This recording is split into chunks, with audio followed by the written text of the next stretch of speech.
Good evening, everyone. I'll call this meeting to order. This meeting is being live streamed and recorded and will be available on the Township's YouTube page. Notice is hereby provided that all information attained is considered part of the public record. I think the agenda is going ahead as published. Can I get a motion? No?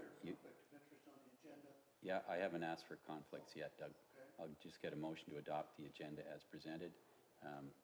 Councillor Milligan and Councillor Woodcock, all in favor? That's carried.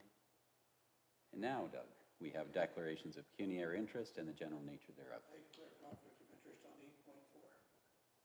8.4. Okay. Anyone else? Sherry. I'd like to declare for 8.2, which do I need to say what? No, you don't have to. Okay. 8.2 and 8.5. 8.5. Anyone else? Councillor Fenwick. Not a pecuniary interest, but a potential conflict of interest on 8.7. 8.7. I think that's the most conflicts we've ever had. It sounds almost violent with this much conflict. Okay. We have no open forum this evening. We do have a presentation online. This is 6.1 from Jessica Jones from the Greater Napanee Community. She's a Greater Napanee Community appointee for the East Lennox and Addington OPP detachment, and she's reporting on the board and policing activities. The recommended motion is that this report be received for information. Can I get that motion to put this on the floor? Deputy Reeve Davidson, Councillor Lalande. Jessica, can you hear me? Hello, I Jessica? can, yes, thank you. Can you hear me okay? Go ahead, the floor is yours. Great, thank you so much. Hello, council and attendees, and thank you so much for giving us the opportunity to present to you the East Lennox and Addington OPP Detachment Board's 2024 board report. Just want to make sure everyone has a copy of that report. Yes, we do. Wonderful, thank you. Just as a small introduction, my name is Jessica Jones, and I'm the community appointed representative for Loyalist and Greater Napanee for this board. I've resided in, called home, been proud of a Bath community member since 2012. So I'm overjoyed to be able to help be a part of the community in this aspect.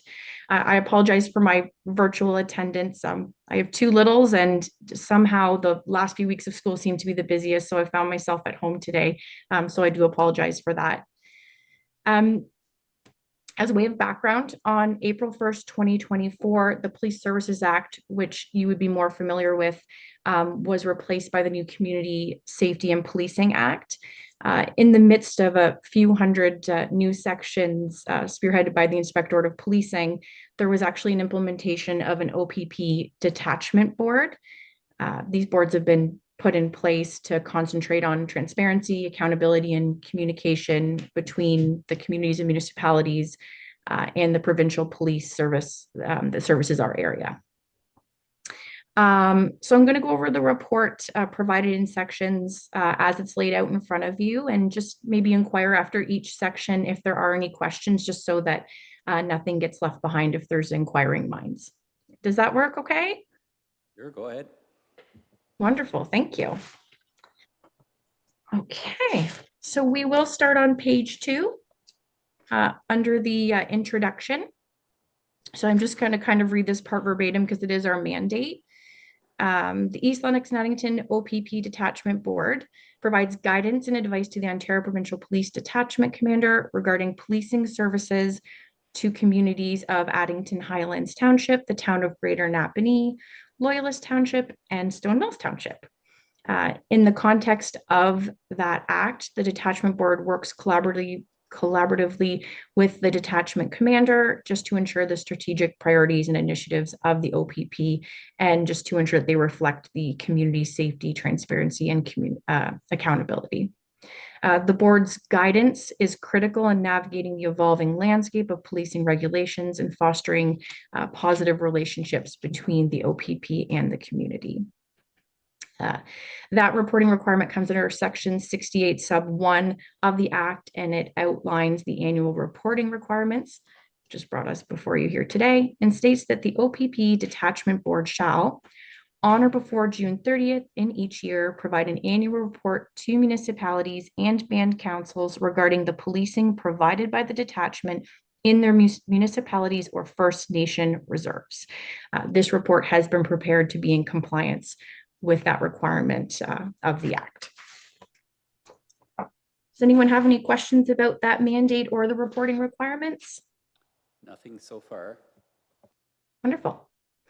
So we'll move on to page 3, the 2024 board activities. So we'll start with our governance.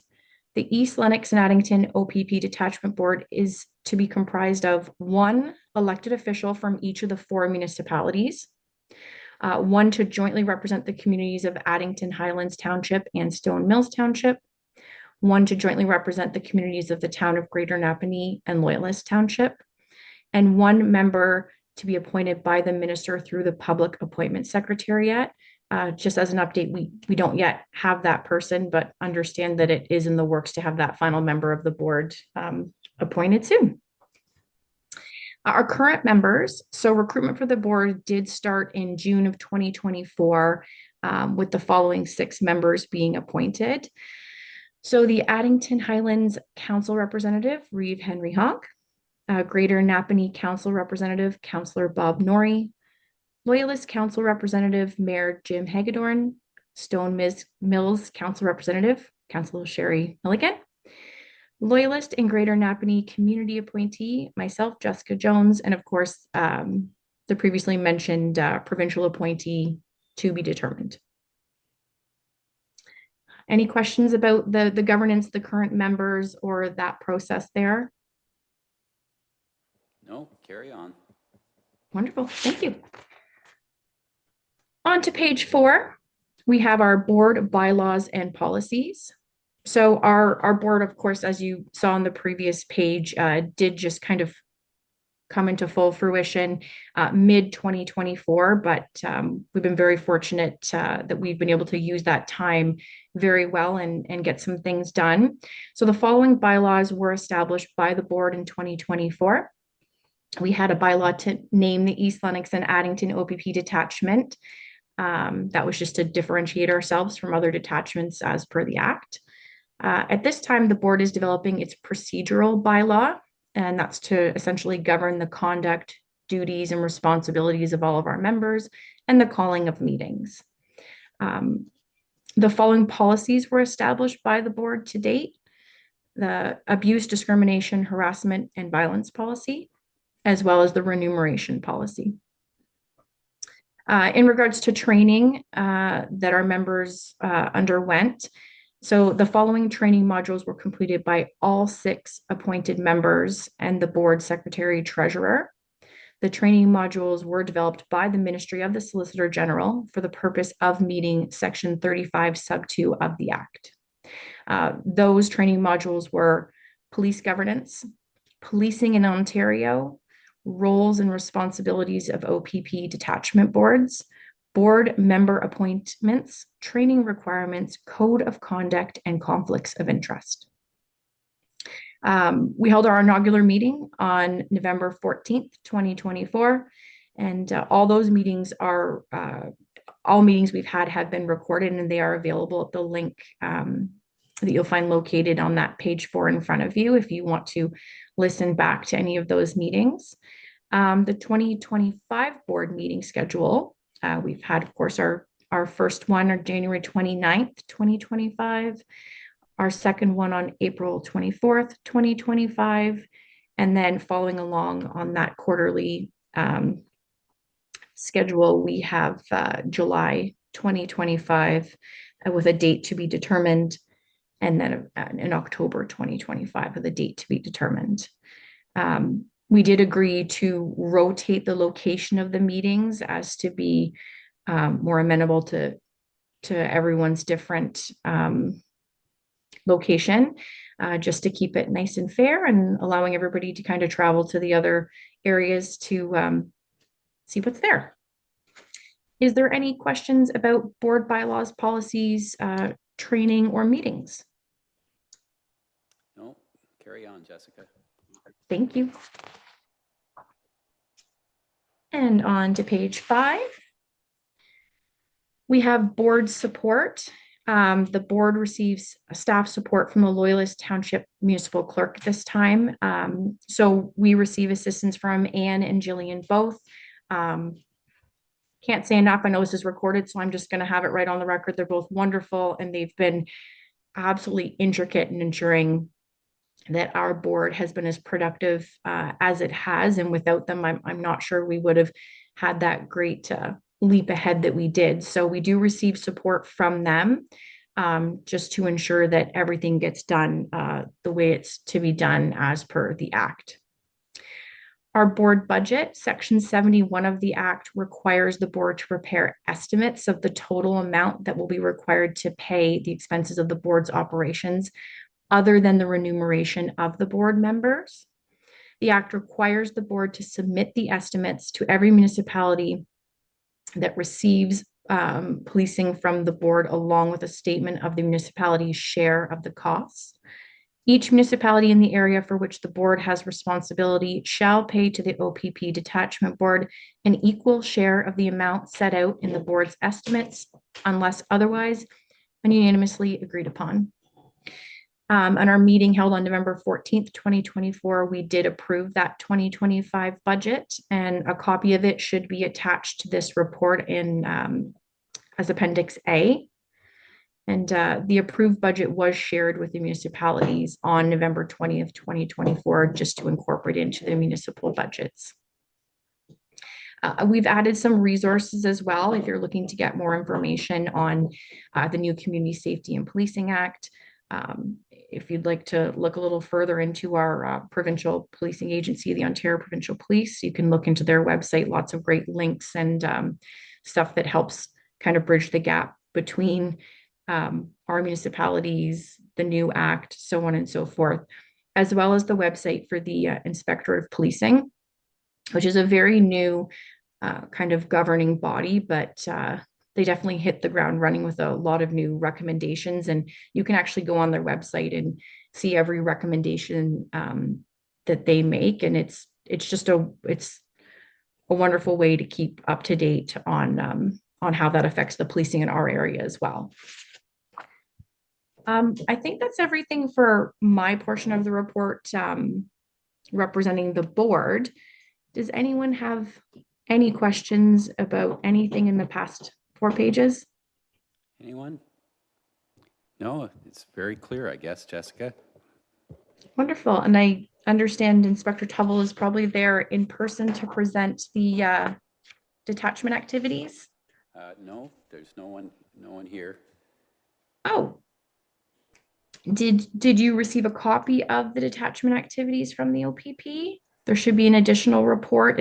It should be much lengthier with much more policing jargon.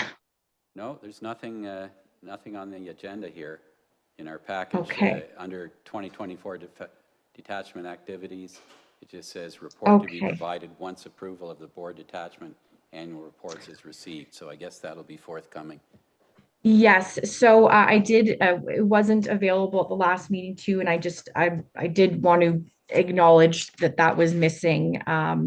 It's just, I think what's happened is I know that Inspector Tubble did present us with something wonderful, much reflecting that same kind of report at our last meeting. So it is kind of in preparation. And I know just given everything is so new with it, that I'm sure it's forthcoming, and we'll ensure that you guys have a copy of it as soon as it's available to us. And, we just appreciate all the grace and patience in getting through it. And of course, if, the question that was asked when I was at the Loyalist Council was, how would a community member or a council member reach out to us or bring something to our attention? And, I just wanted to communicate that I did look into that after my first presentation, and it was indicated that best to reach out to the clerks at Loyalist Township. They are working on, a township-backed email address for the members. So hopefully it'll be easier to reach us on that eventually, but I know they're working on that. And I will definitely look into the report from the OPP and ensure that everyone has a copy of that the moment it's in my hands. Okay, thanks very much, Jessica. Any questions or comments at this point from council? Okay, thanks for your report. I appreciate it very much. Wonderful. Thank you so much for having me. Have a great night. Thank you. Thank you. So we have a motion on the floor. All in favor? That's carried. Thank you. We have no deputations this evening. Items for consideration.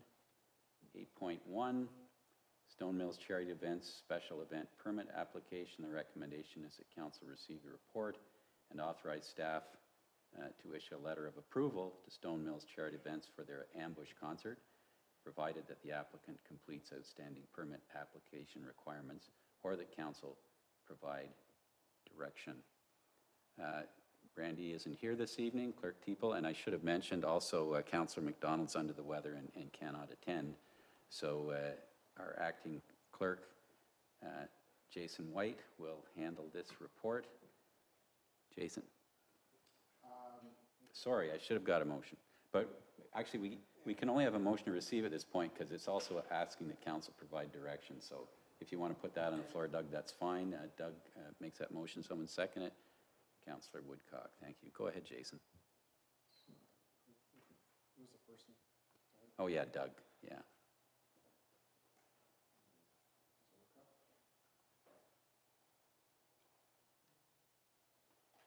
Yeah, there's not much to add to this report other than that it just allows for the process to continue because of the timing of council. At the time that this was written, there were some items that were still to be clarified. I'm not sure if those have been resolved as of today. Again, the agenda was published last Thursday, so there may have been further communication, but it would give my staff the ability to close out the permit when all the requirements have been met. Any comment or questions from council? Yes, Councillor Lalande. And please feel free to correct me. I thought many years ago we had decided that if an organization comes to staff with a package for a special events permit, that staff had the abilities to approve it. All they simply needed to do was to bring it forward to council as a, oh, by the way, this is going to be happening. The organization that's proceeding with this event has complied with all of the required paperwork, and staff sees that it's in good standing, so just letting you know that this is going to happen. I gather, though, from this, and there are a few others, that we're not following that anymore. Through you, Reeve-wise, that's not something I would be familiar with, that was part of the process.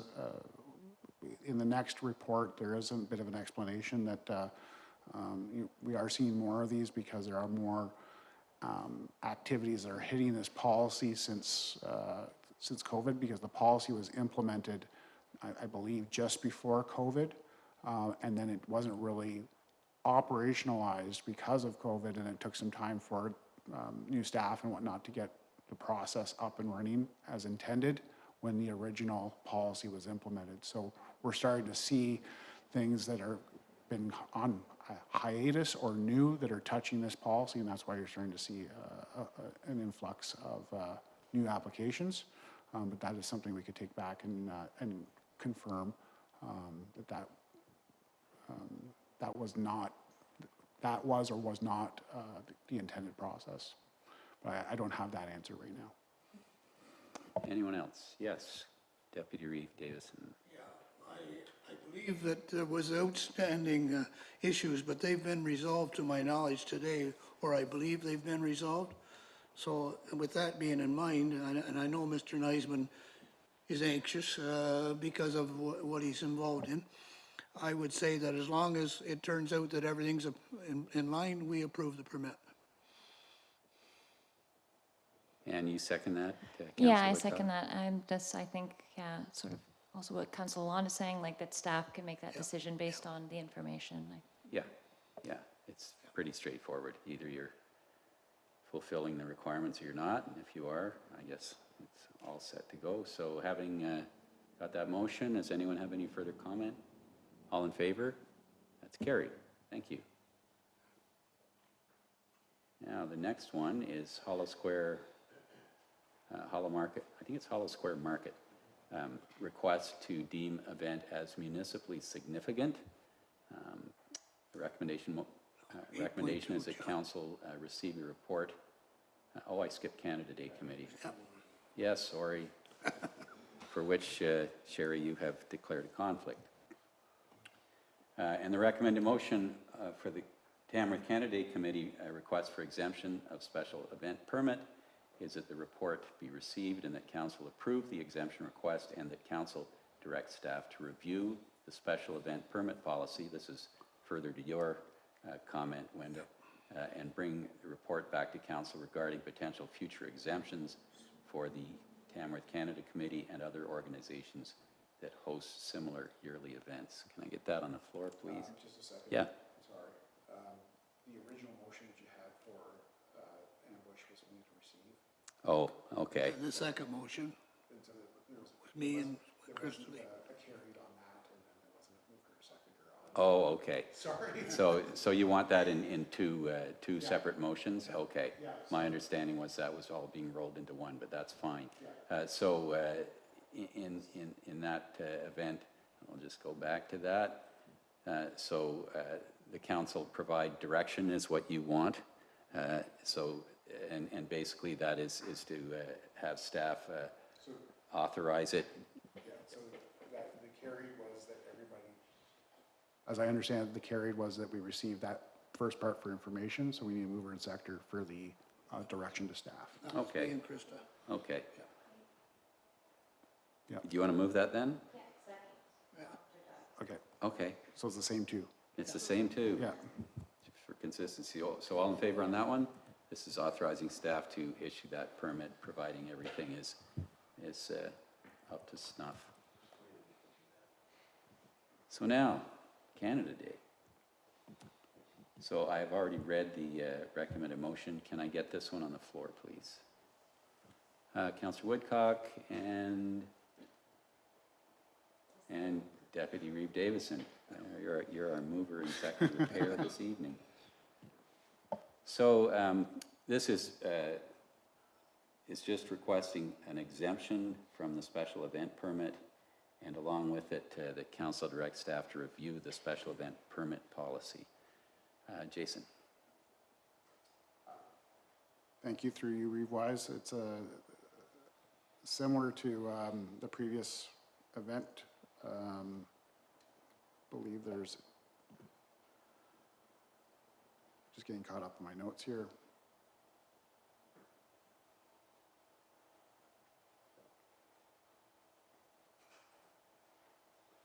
So this would be, again, for council to approve, and then for council then to review the special event permit policy and bring, there's a second part to review that policy, given the volume that we've had,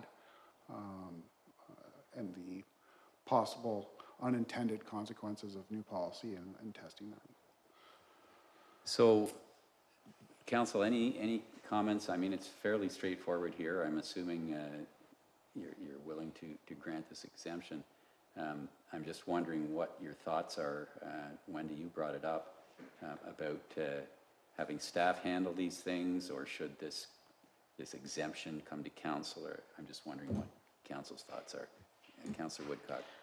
Yeah, well, the second part here, I see Brandy has that to bring back a report. I guess sort of now, as Jason was saying, when this policy was written, it hadn't really got tested and played out, and our diligent clerk, Brandy, is probably noticing where there could be some improvements in the way that policy is actually enacted. So I think getting a report means we might make some changes to stop having to issue these over and over again for things that are annual events. So I think it makes a lot of sense. Yeah, I do too. Yes. Doug? Yeah, Wenda's right. We did discuss this, but I don't believe we ever made a list. I think we got as far as the discussion and not as far as it went. So this motion here will speak to making that list of those 2 or 3 or 4 things that would be automatics. You know, the rest will still have to be questioned on event, by event purpose. So I'm in favor of it. Anyone else? Yes, Councillor Leland. Just to give Jason a little more clarification, so it sort of occurred with the Beaver Lake boat races because they had a huge volume of documents and, you know, that they had to go around and get, not permission, but letters of approval, I guess, from people around the lake to make sure that everybody was okay with it because it was noisy and it was disruptive and some people didn't like it, so they did a huge volume of work initially when they were getting that going, and then they were doing it every year. They were doing this huge volume of work, and finally they said, you know, do we have to do this every single year? Because sometimes they'd run into a little lag of they wanted to get their advertising out, and they were getting people coming from Ottawa, and so at that point, that's when we made the decision that, you know, if they're meeting all the mandates, why does this have to come to council?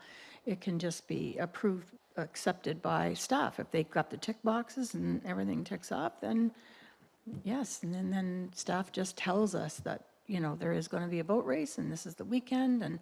And then that sort of flowed a little bit over with Hyperborea as well. The first year was contentious. Staff wanted to bring that to us because there was some contention in the following year as well. And then it was, well, we don't really need to approve this if they're now meeting everything and the public seemed to have settled down. We just allowed staff to do what they do, and that was ensure that all the boxes were ticked, and if something wasn't met, then it would come to council. But if they'd met all the criteria for the special event, we didn't need to see it. So we weren't even really looking at a list. We were just looking at the fact that the organization itself had met all the mandates of the special event parameters.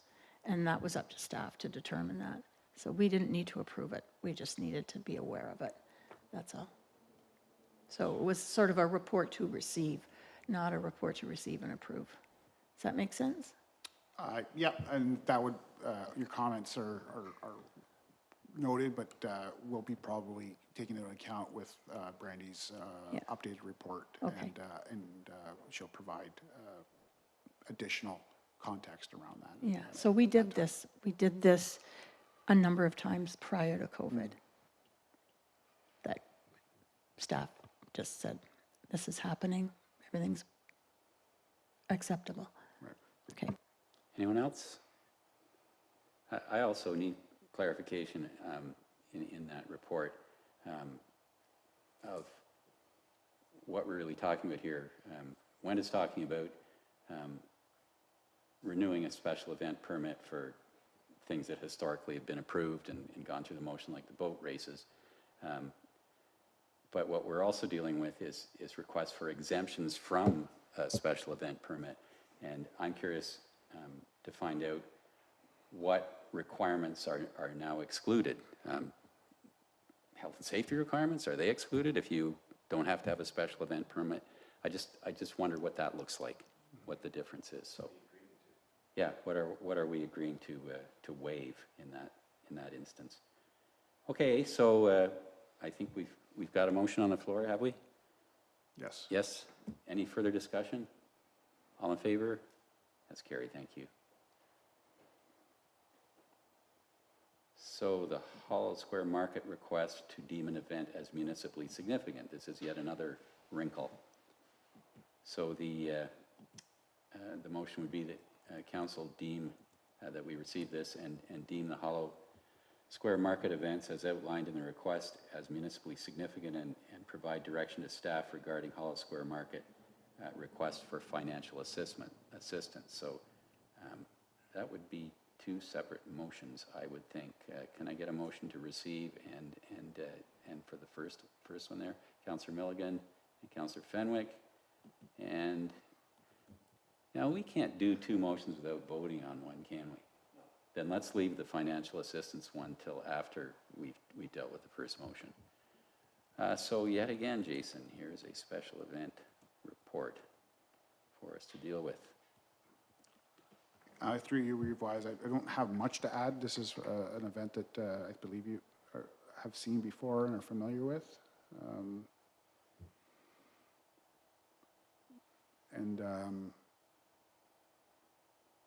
Yeah, I'm not deeply familiar with this particular event, but the request again is to deem it as a municipally significant event. And this is so they can get a liquor license, basically, special occasion permit. So I guess the question really is it a municipally significant event? If we believe that it is, then this is an easy motion. Councillor Fenwick? Yeah, the requirements there, they actually probably, it says you only to meet one or more of the following criteria, and it probably meets 2 or 3 of these, so I'm certainly in favor of it. I'd make the motion to go forward with this. Yeah, well, we basically have the motion. So let's vote on that one. So we're agreeing to receive this, and we agree that it's municipally significant. Everyone in favor of that? That's carried. So Sorry, who was the seconder on that? it was Sherry and I forget who. Yeah, sorry, Rob, yeah. So the financial assistance in the amount of $150 out of our council budget line. Can I just ask, Anita, do we still have money left in that donation account before we decide on this? Yes, through you revise further on down in the financial budgetary implications. Brandy has, the clerk has listed how much the budget is left over currently, and Great. we seem to be, but it looks like it's $150 times a number of months, so it's actually $600. It's going to be Okay. the Yeah, budget Yeah. implication. that's right. I didn't look at the brackets. Okay, And so. And it would be a shared cost. There's a portion that they're covering as well. Right. What's your wishes, Councillor Lalande? I would make a motion that we make that amount of $600 funded as requested. And Councillor Woodcock, you second that? Any- Yeah, I would second. Any discussion? All in favor? That's carried. Thank you.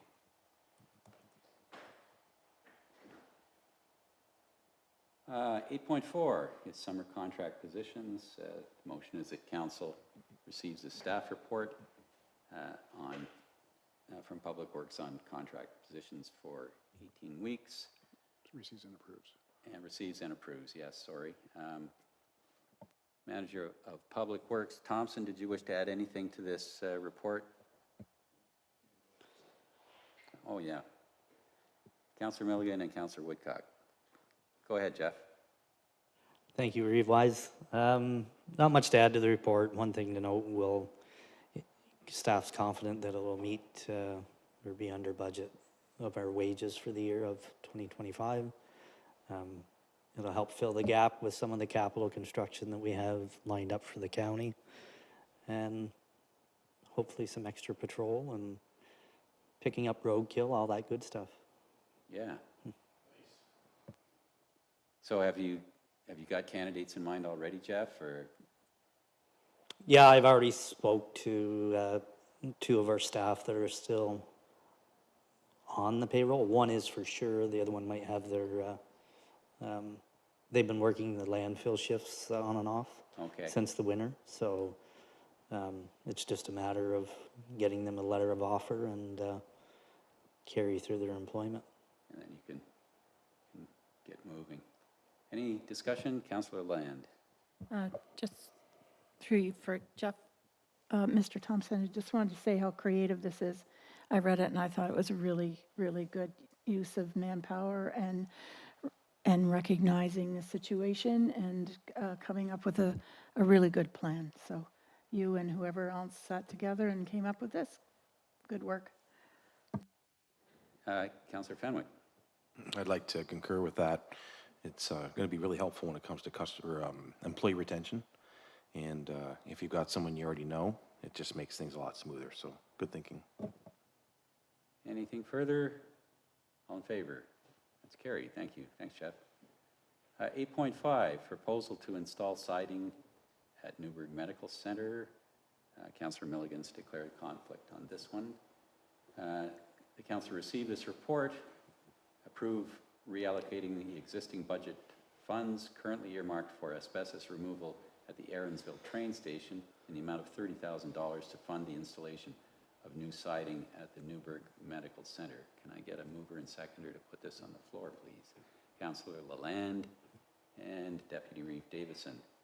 Mr. Detler.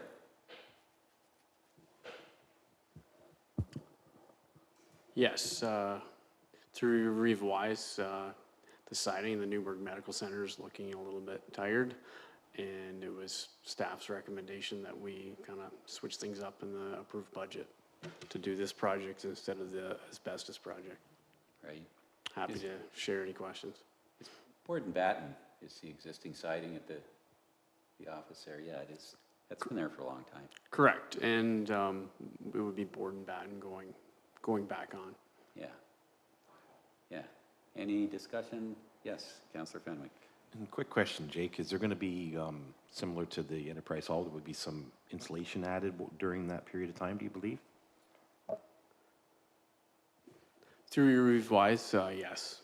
Part of that $30,000 is just, it's not a lot of insulation, but 1 inch of insulation, foam insulation. Everything helps. Wendy, did you have a comment? You're not sure? Yeah, I guess just explain a little more to me the logic behind not dealing with the asbestos at this time.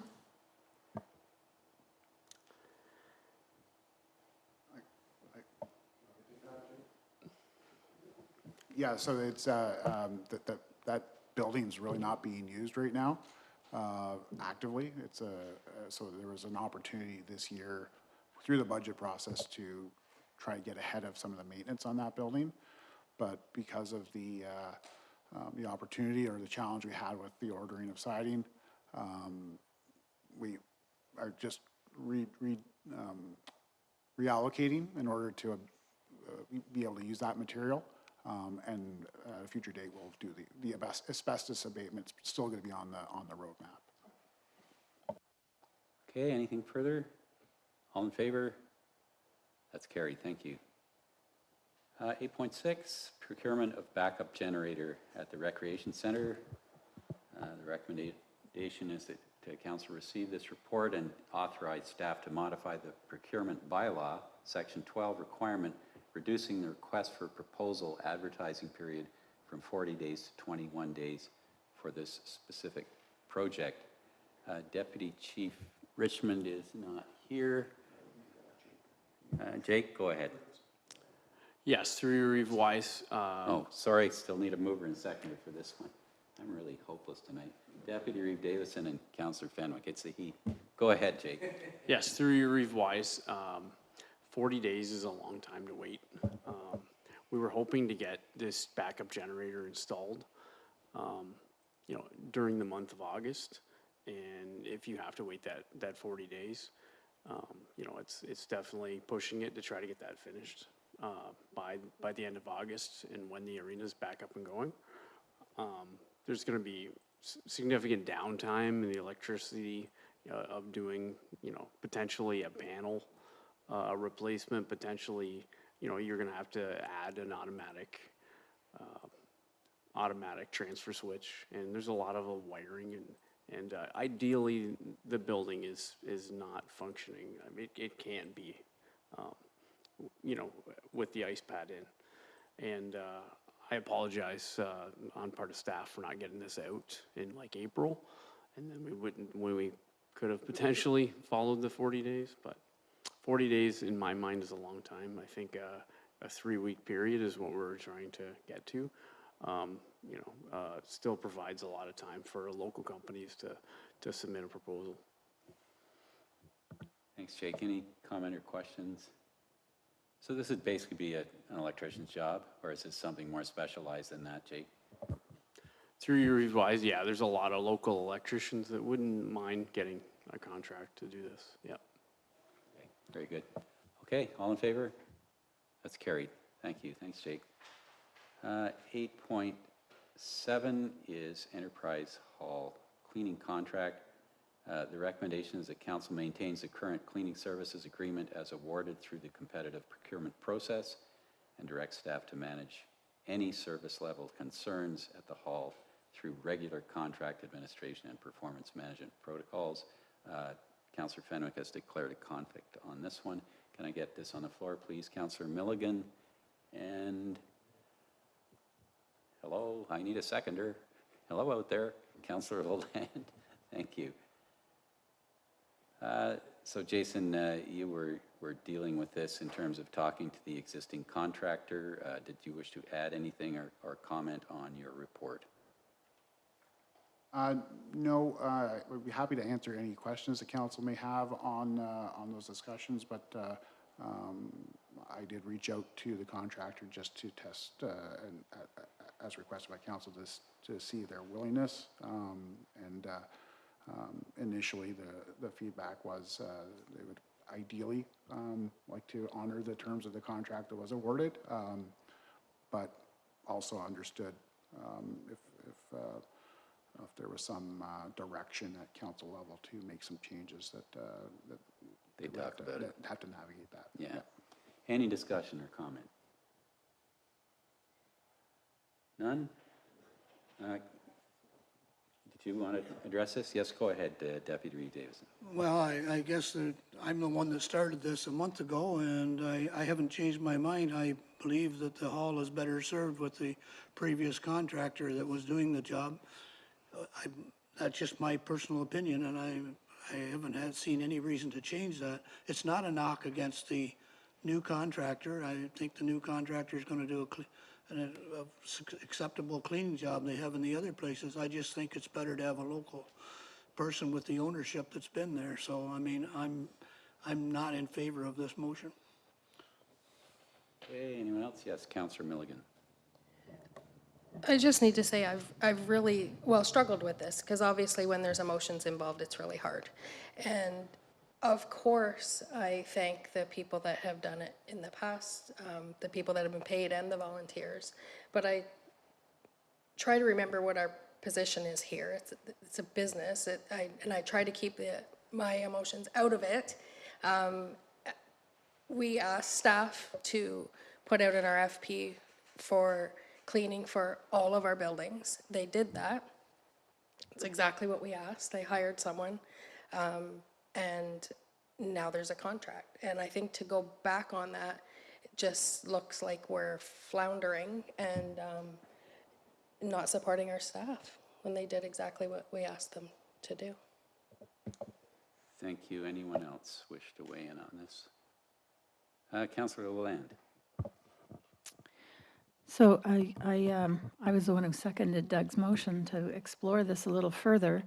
And then after I left the meeting, I got feeling, I want to say kind of bad, that I agree with Sherry. You know, we asked staff to put out this contract, and at that time, I think we were all aware of what that meant. And however, when the public comes forward with concerns and wishes, it's our job also to entertain that. So I don't feel that we've done poorly in that regard, even though it appears, and I'm really sorry if it appears that we're undermining staff or that we're micromanaging staff, but it is our job to also to listen to the public and the voice of the people, and we were presented with some pretty strong arguments to support going back to the status quo with the previous individual who was cleaning the hall and had been for many, many, many, many years. However, I have to agree with Sherry on this one. I don't think in this situation that we can pull one facility out of the contract, even though the people who have the contract have expressed that they would be okay with that or would be willing to discuss that and what that would look like. And I really appreciate Mr. Fenwick's years and years and years of the work, the hard work that he's done. But I feel that in this instance, we need to stick with the plan, really, and have one contractor doing all of the hulls. And we've got some really good feedback from the public on how they're doing, and there doesn't seem to be any substantial reason to alter that contract at this time. Thank you. Anyone else? Councillor Woodcock. I really don't know what to do on this one. I said last time, like, I really do think that that relationship to that hall is really important. And I do think we have a role in advocating for maintaining those kinds of relationships. At the same time, I do see the issue with having a contract and agreeing to that contract. And maybe I should have had this discussion before that happened.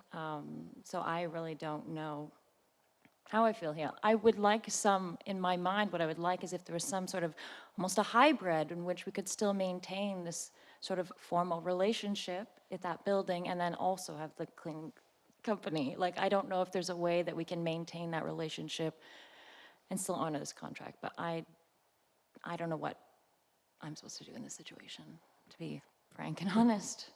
It is difficult, and for all the reasons everyone has expressed. To me, it is still fairly straightforward. We had that discussion. We had a contract at that time. Mr. Fenwick would have had an opportunity to present an alternative, and then at the well, not even the final hour. I mean, everything was done, and then we got an appeal to reconsider, which is fine, and I understand that.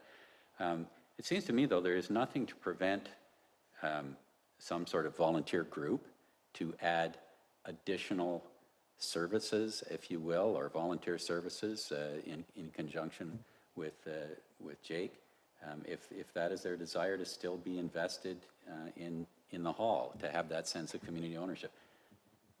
The cleaning part is fairly minor, you know. You clean. It's easier for staff and more efficient, as expressed in the report, to have that done by one outfit. There's nothing that stops anyone in the community from offering volunteer services to the hall. This could be a win-win, as far as I'm concerned. In any case, if there is no further discussion, I'll call a question. All in favor? That is carried, 3-2. Well, sometimes you don't have to vote. Yeah, it's a no vote, yeah. That brings us to 8.8, which is Ratty Road and the difficulties we've been having there.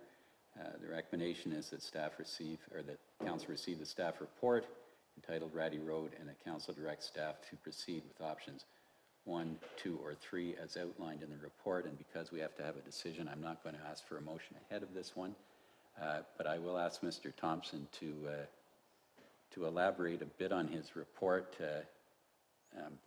particularly how, Jeff, you arrived at the costs. I don't expect a thorough engineering analysis, but there's some fairly definitive numbers there, so just wonder what you can tell us to flesh this out a bit. Thank you. Through you, Reeve-Wise. I'm just going to pull it up here. As you can see in the costing, they are estimated costs. And of course, the highest being a full replacement with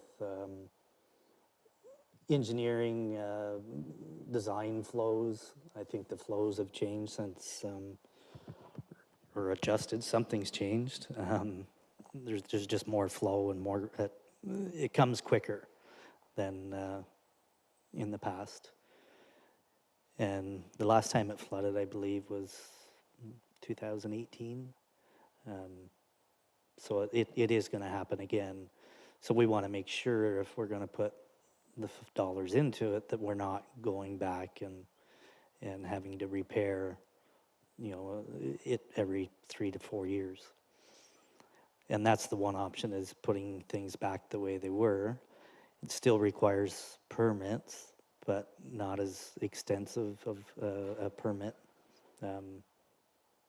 process. if we go with the larger dollar value, it'll be Oceans and Fisheries, which is DFO. M&RF, surprisingly, when I talked to them, there's no permit because it's from them because of it being a channelized water course and a road allowance. But DFO and Quinte Conservation. And you can see I attached a letter, and that's the environmental company that's hired by Blue Earth. And their scenario, if the road remains closed, the eco passage would stay in place, but they wouldn't have to do any of the turtle excursion fencing, only where the traffic is.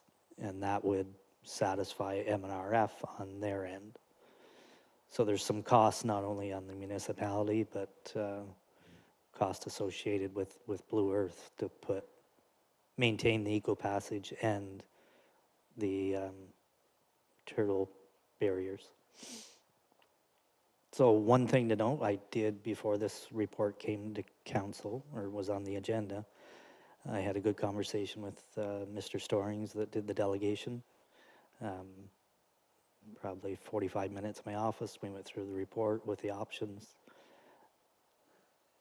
And I assume when there's nobody here that the word got out that the report was on tonight. So I'm not sure how many people are opposed now. And I did speak with all the property owners around except for one that's out of area. And they were all in favor of closing the road. And a little bit of history. I think I put some of the history in there. So prior to 1991, 92, the road wasn't maintained through the winter. It was just plowed up to the old Ratty farm and turned around and not plowed in from the other end.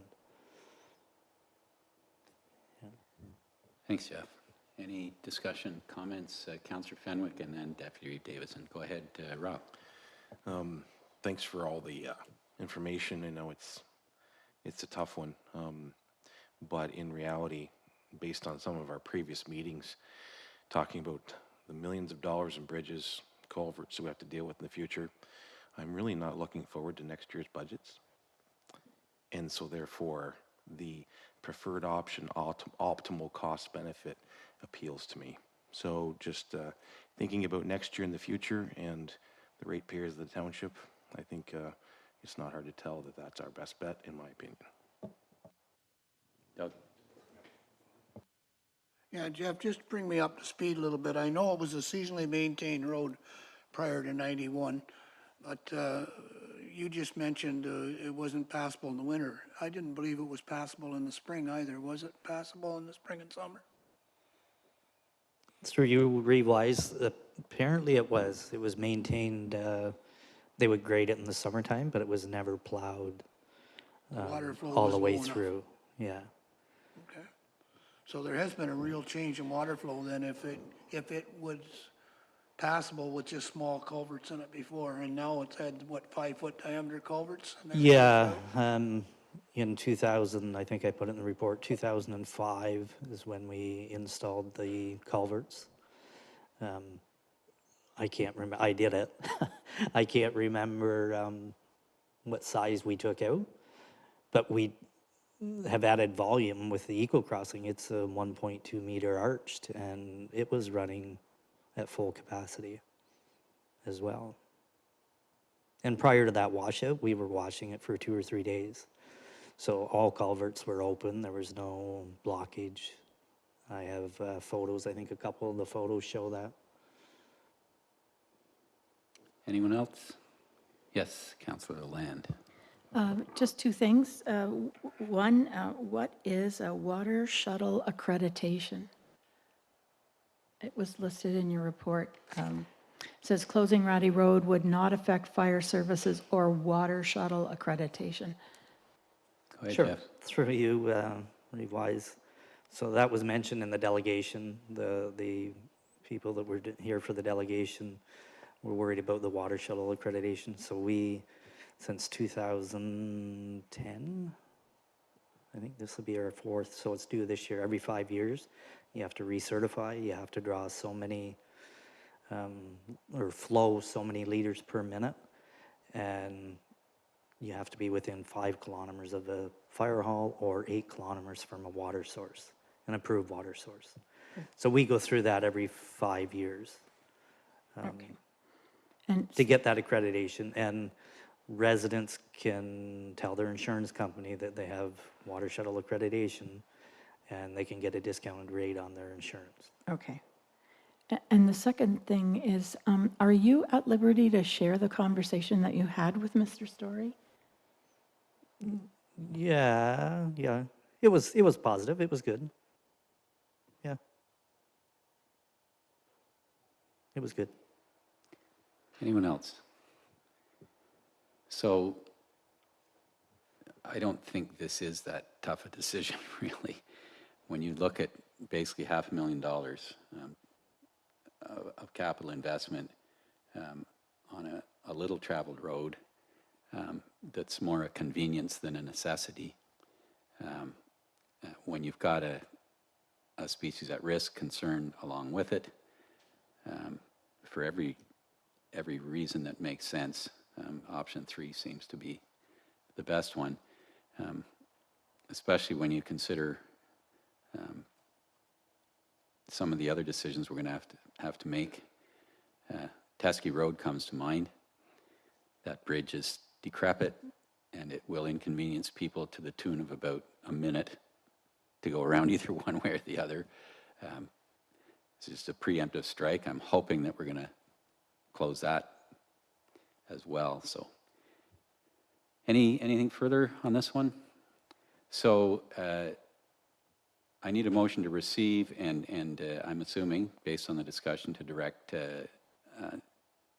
staff to option 3. Does anyone want to make that motion? Councillor Milligan, Councillor Fenwick, anything further? All in favor? That's carried. Close that road, Jeff. Which brings us to our consent agenda. Before I ask for approval of the agenda, is there any item in the consent agenda someone wants to pull out to deal with separately? Nothing? Then can I get a mover and seconder for the consent agenda, please? Councillor Lalande and Councillor Milligan, all in favor? That is carried. Thank you. Notice of motion and direct motion. Does anyone have a notice of motion or a direct motion they wish to deal with tonight? I do. Sorry. Let me get back here.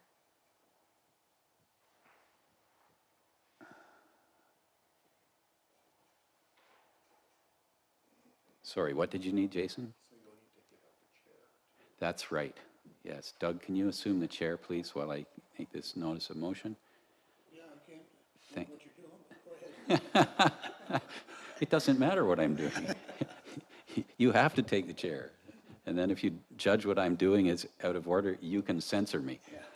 I think it was almost 3 years ago that we passed an interim control bylaw to control illegal cannabis activities on several properties in the township, which was effective because that sort of disappeared almost literally overnight.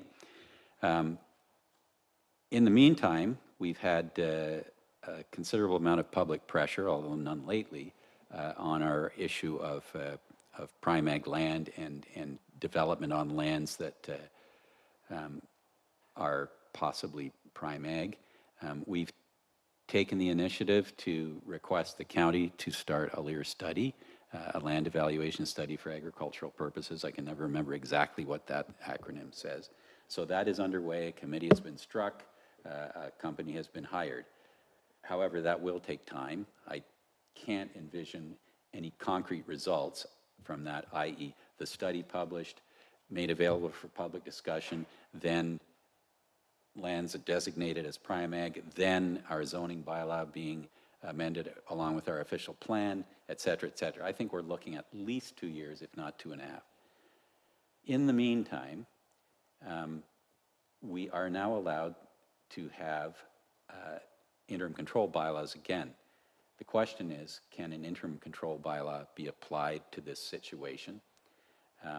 And what would it look like? And if we were able to go ahead with an interim control bylaw,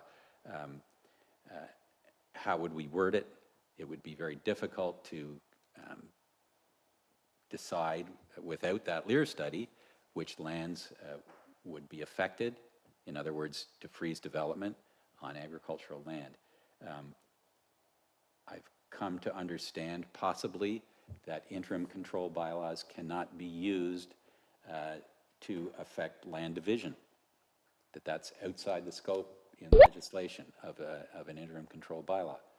However, I think to show the public and for our own sort of comfort of mind, that we do take the issue of agricultural land loss seriously, which I believe we do.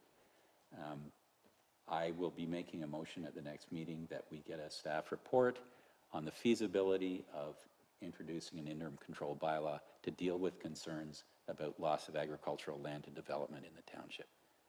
So that's my notice of motion. Is that acceptable, Mr. Chair? Do I have to ask him to give up the chairmanship now, or does he have to voluntarily renege it? Back. You can return to the chair. Thanks, Doug. I was hoping we'd have some difficult procedural issues for Jason here. He's had a kind of an easy ride this evening. Oh, we could make it much more difficult. Any announcements from councillors this evening? Anything you wish to bring to our attention? Any positive news? Yes, Councillor Woodcock. It's my daughter Rowan's 4th birthday. Just like, oh, and I will, happy birthday, Rowan. I'll have to show her that clip. Yeah, that's nice. Happy birthday, Rowan. We do have a closed meeting this evening pursuant to Section 239 of the Municipal Act. We have to discuss a matter of litigation affecting the municipality. So I would ask everyone not involved in the closed meeting to depart. Thank you. Good night, John.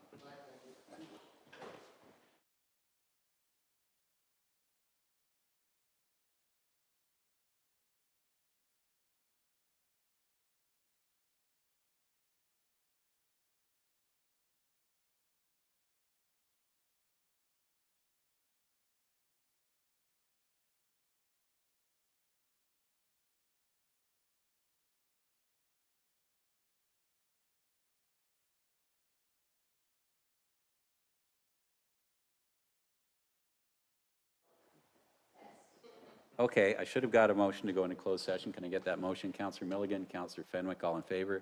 That's carried. Now, back offline.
Okay, we're back in open session after our closed meeting.